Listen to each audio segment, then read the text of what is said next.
আজ আমরা শুনব মূর্খ গরু নামক গল্পটি। শুরু করা যাক তাহলে। অনেক দিন আগে কোনো এক জঙ্গলে কিছু গরু একসাথে জোটবদ্ধভাবে থাকত।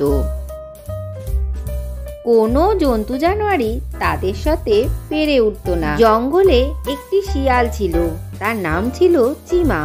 এই গরুদের দেখে তার একদম জিভ দিয়ে জল গড়িয়ে পড়তো। আরে বাহ, কি হৃষ্টপুষ্ট গরুগুলো!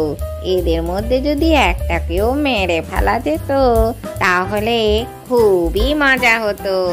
কিন্তু এদের শিকার করা মোটেই সহজ হবে না, তাই কিছু একটা মতলব করতেই হবে। চিমা ভাবতে লাগলো, কোনো একটা গরুকে মারতে গেলেও কারুর সাহায্য তাকে নিতেই হবে, এবং সে নানান রকম কৌশল ভাবতে লাগলো। এই কথা ভাবতে ভাবতে সে বাকি দুজন শিয়ালের কাছে পৌঁছালো আর বলল, আরে শিয়াল ভাইরা, কেমন আছেন আপনারা? আপনাদের আমার শতকোটি প্রণাম। আরে চিমা, তুমি এখানে কি করছো? তুমি তো এখানে কোনোদিনও আসো না। আরে ভাইরা, সকাল থেকে আমার সেরাম কিছু পেটে পড়েনি, তাই মুখটা একটু শুকিয়ে গেছে। আরে ওকে কিছু খাবার দিয়ে দাও। আপনাদের এখানে কেউ এলে না খেয়ে ফিরে যায় না সেটা আমি জানি, কিন্তু আমি তো এসেছিলাম এখানে একটা যদি বড় করে খাওয়া দাওয়া করা যায় সে কথাই বলতে। চিমা বাকি দুজনকে এই গরুদের সমস্ত কথা খুলে বলে। আরে এই গরুগুলোর মধ্যে খুবই একতা রয়েছে, ওদেরকে মারতে গেলে আমরাই মরে যাব। এরা বড় বড় শিং দিয়ে মেরে ফেলে সবাইকে। তুই ওদের খাবার কথা একেবারে ভুলে যা। আরে দাদা, তোমরা চিন্তা করো না, আমি ঠিক একটা উপায় বার করব আর তোমাদেরও তাতে শামিল করে নেব, দেখতে থাকো। চিমা ধীরে ধীরে সেই গরুগুলোর কাছে পৌঁছে গেল। কিরে, মার খাওয়ার জন্য এসেছিস নাকি?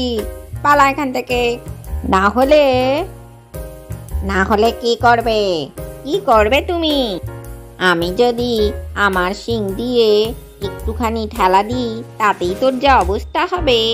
আরে আমিও আমার শক্তি দেখাতেই পারি, কিন্তু এই জায়গাটা ঠিক নেই, জঙ্গলের অন্যদিকে চলো, তখন নয় দেখা যাবে।